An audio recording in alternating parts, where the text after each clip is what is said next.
Hi, I'm Keenan from The Bookbinder's Daughter and Le Relieur des Faubourgs, and you're listening to True North Country Comics Podcast.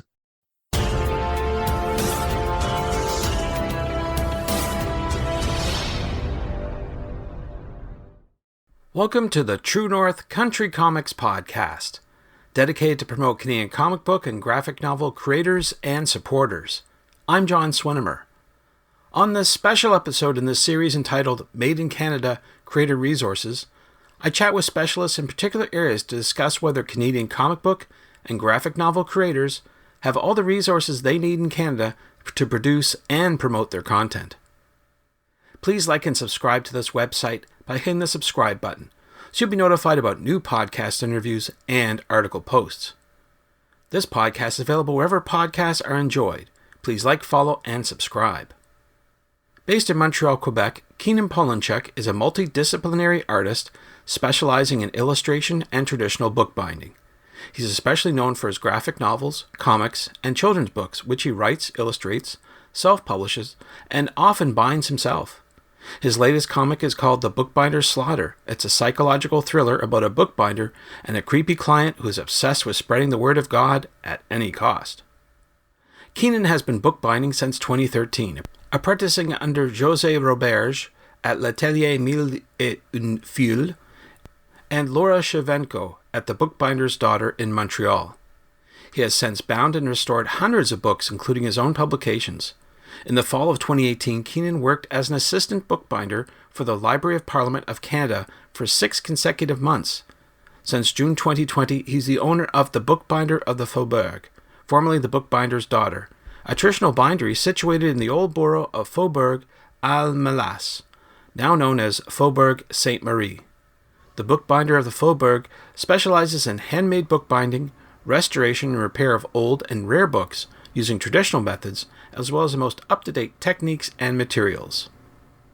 So, without further ado, here's my special episode, Made in Canada Creator Resources, featuring my chat with Keenan Polinchek, owner of the bookbinding business, The Bookbinder of the Faubourg. So, Keenan Polinchek, thank you very much for taking time to chat with me. It's my pleasure, John. I was looking at my files. We literally haven't talked in years, but we just met up recently at the Montreal Comic Arts Festival, and that's why we're having the conversation. But it's really good to see you in person there, and great that you're talking to me. But before I go with all the questions, I would like to know, what are you reading today? That's a good question. So right now, believe it or not, I'm reading the Bible in comic form. I was given that as a birthday gift. I'm in a funny kind of time where I'm actually reading the Bible already. I also read the Quran. So to read the Bible in comic form is it helps make sense because the Bible I have is like early 1900s, so it's written a certain way. So it's hard to visualize. When was this graphic novel type version written or created? I see it's fairly recent. I think it came out 2020. I don't have it in front of me here, but it's an artist who did DC Comics. I think the comic company is called like Crux or something like that. Crux. Interesting. So we met up recently at the Montreal Comic Arts Festival, and I wanted to talk a little bit more about your business. You're in publishing and bookbinding. I wonder if you could talk a little bit more about it and explain it to me. Okay. Everything with me is really complicated. I've been drawing since forever and making comics since around 2007, self-published comics and children's books. But my job, 9 to 5, is I'm a bookbinder. So I learned that in around 2012. I met José Roberge, who taught me the basics. And then after I met Laura Shevchenko, she's from Smith Falls. And she basically took me under her wing. Long story short, worked for her about 10 years. And 5 years ago, basically 5 years ago, June 2020, she had to go take care of her parents and I took over. So I've been running my own bookbinding shop, which was passed down from her. But it's called On the internet, there's two names because I still use the old name. It's the bookbinder's daughter, and my new name is Le Relieur des Faubourgs, which is in English the bookbinder of the Faubourg. So to continue with the question, my job is to fix and make basically any kind of book. So I get a lot of different kinds of people. The thing that binds them that like they have in common, right, is that they love their books. So that's very vague. But I get all kinds of people. I fix all kinds of things. I make all kinds of things. And I really like now at this point, it's kind of full circle because I make a lot of my own books here. Like tonight, that's what I'm doing. I'm binding 100 copies of my next quadrilingual children's book. 100 by myself, it's a lot. That is a lot. Yes.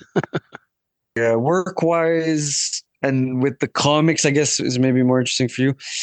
I write, illustrate, then like I do all the graphism. I put all my own books. Like I put everything together on the computer. Well, I get it printed actually. I don't actually print here. And then I'll bind them myself here. So basically everything except for the actual printing and the translations, because they're multilinguals often, I do everything myself.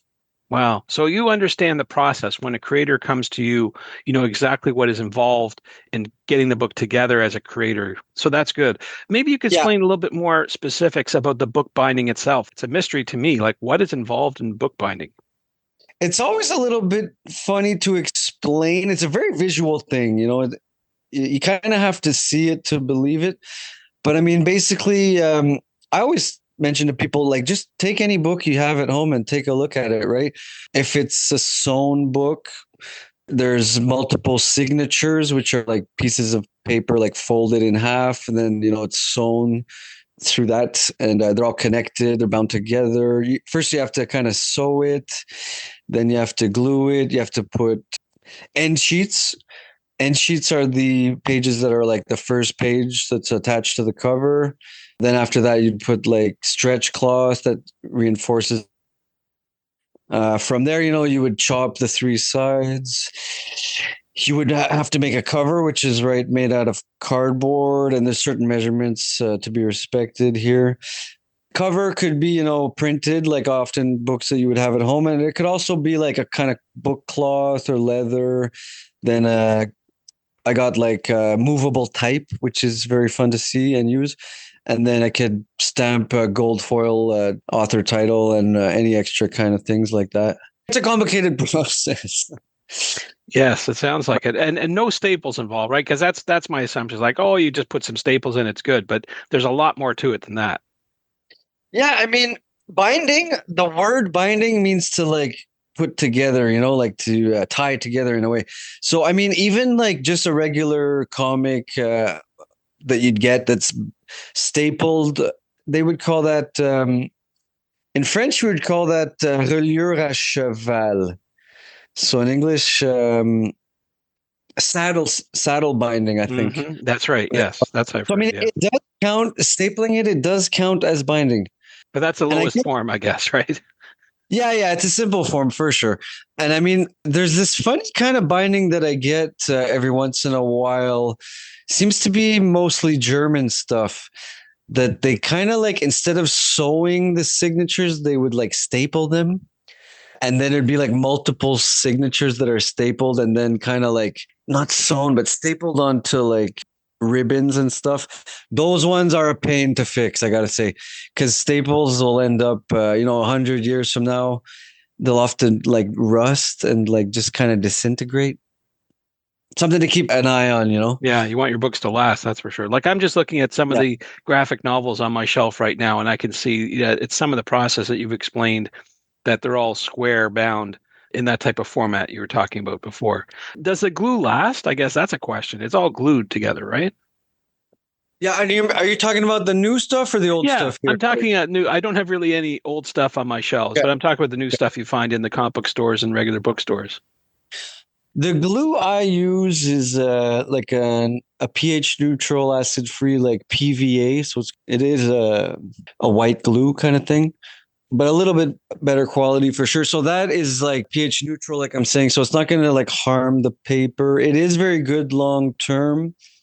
As for what they're using on the stuff that you buy, I can't always tell you.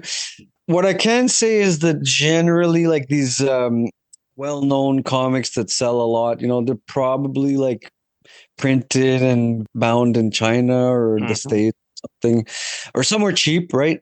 So some of them might be like cheap glue that's not going to last very long. I mean, you get a lot of stuff that ends up kind of like crisping and like shattering at some point, or like what would be the word there? Snapping. I'm sure you've seen this, come across this at some point, right? Yeah. Especially for those like perfect bound books, we would call it. They can break. It ends up breaking at some point.